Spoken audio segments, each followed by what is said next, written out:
information about the bullying and the suicide rates within those grade levels.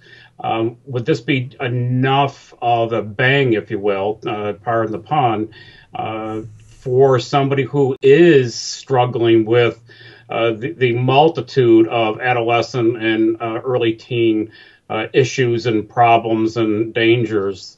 Would this be enough to push them to those close to that edges of I can't handle this anymore, so the only way out that I know of for real is taking my own life? Now, I don't want to overemphasize that, but there is so much pressures and so many pulls on today's teenagers and young adults.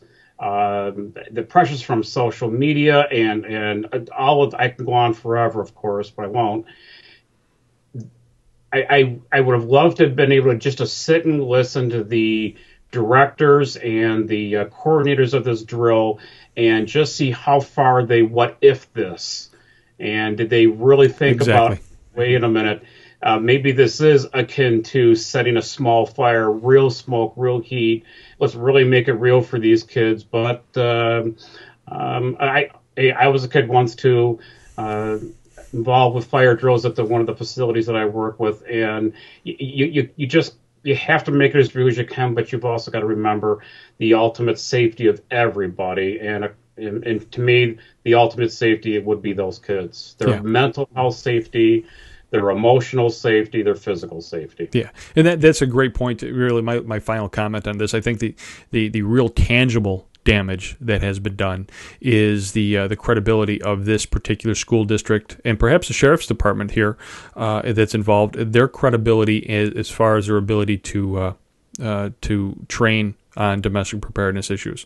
This to me illustrates a poor progression in the exercise design paradigm, and it's a little concerning to me that this far after our domestic preparedness efforts supposedly starting after September 11th, that we would think that this is a good idea. So again, I hate to make comments like that because we don't have all the information. However, what's being put forth by the journalstandard.com kind of indicates that we didn't take all the steps that we should have, and perhaps that this type of event could have done more harm than good. And Dan, looking at it from the health and well-being mentally and physically of the student, and I'm looking at it from the ramifications from the other side. A school, hospital, shopping center, what have you, are open targets. They need to do this type of training.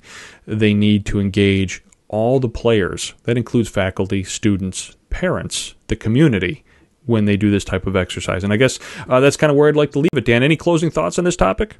I would just encourage the planners of this organization, especially when they listen to this podcast, is not to take any of these comments in a defensive mode, but take them back to those planners and say, okay, here's what we're hearing from outside, and I'll even say experts, and how do we understand where we didn't keep this defined enough, or perhaps too defined, and how could we have done this better, or at least differently, to limit and mitigate the potential critical incident impact on the kids, the responders, and all those levels that you've talked about.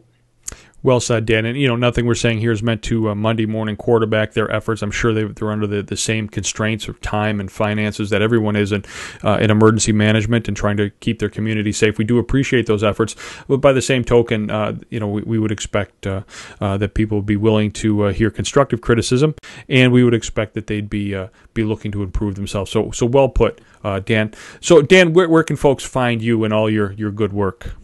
Well, this is our 12th year in business. We're very proud of that. CISMperspectives.com.